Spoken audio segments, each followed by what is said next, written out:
English Shorthand Senior Grade, August 2000. Ready? Comments.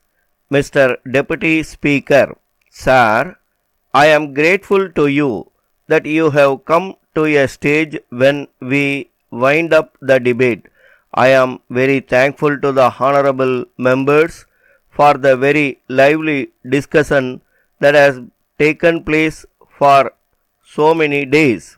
If I am right, I think this is the first time that the foreign affairs debate has aroused so much attention. It is sad that over the years the practice had been given up, and many times the vital areas of government's activities like foreign affairs and defense were not taken for discussion and voted upon. I feel not only in this house but in the whole of the country there is a community of people, the writers, the academicians, and even the laymen who take vital interest in India's foreign policy. This is a very big compliment to India's tradition.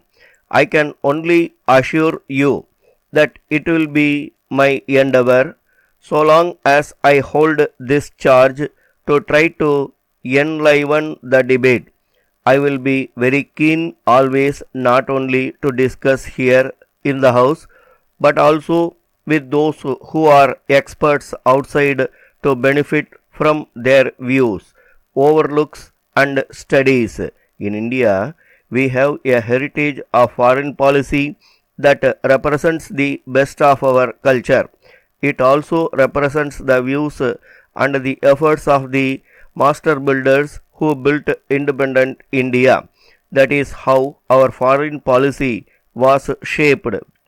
We did make many mistakes, yet those who were shaping the policies had both the candor and the courage to stand up in the house and to accept the mistake they made. I think if you ever discover that this government, as any other government, makes mistakes, it should also be viewed in the context of the tradition itself.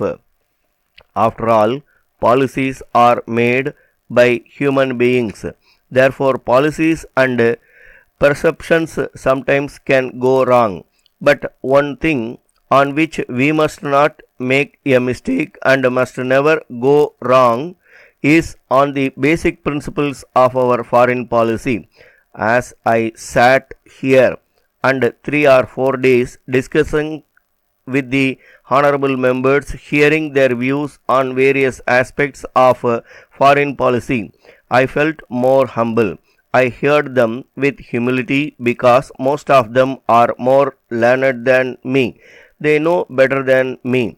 Therefore, I heard them with respect.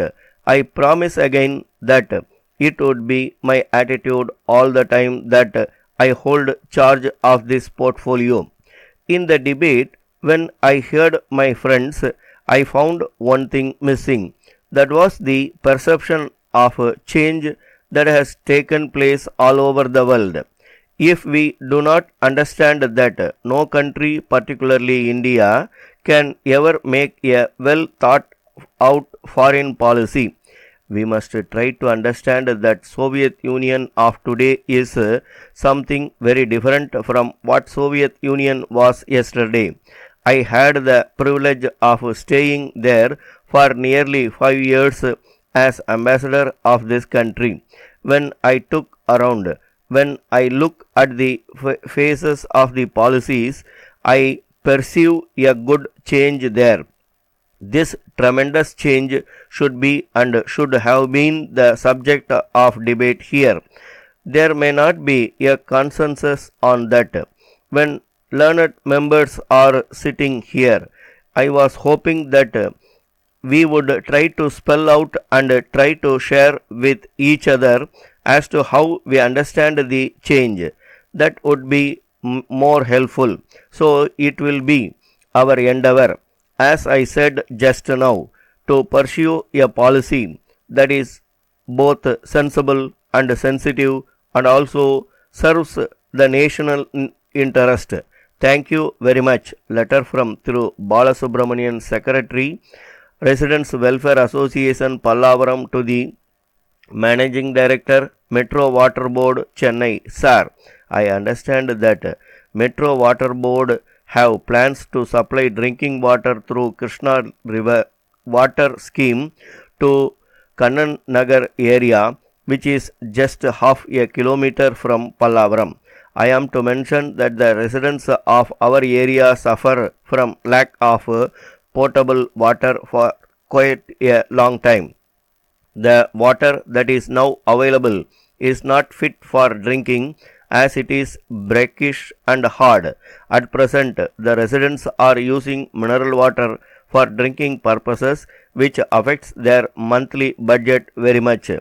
This facility cannot be availed by people belonging to economically weaker sections because they may not be able to spare money to spend for this purpose.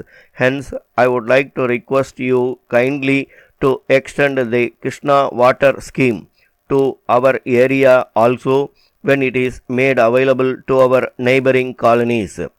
There are about 20,000 residents in this segment who lack drinking water facility. I wish to point out that this request has been taken up by our municipal chairman with the government last year itself. The then secretary to the government was also favorable to this proposal, but yet it is getting delayed for reasons not known to us. I am confident that you will do the needful in the matter. I request suitable early action by the government in this regard. Yours faithfully. Stop.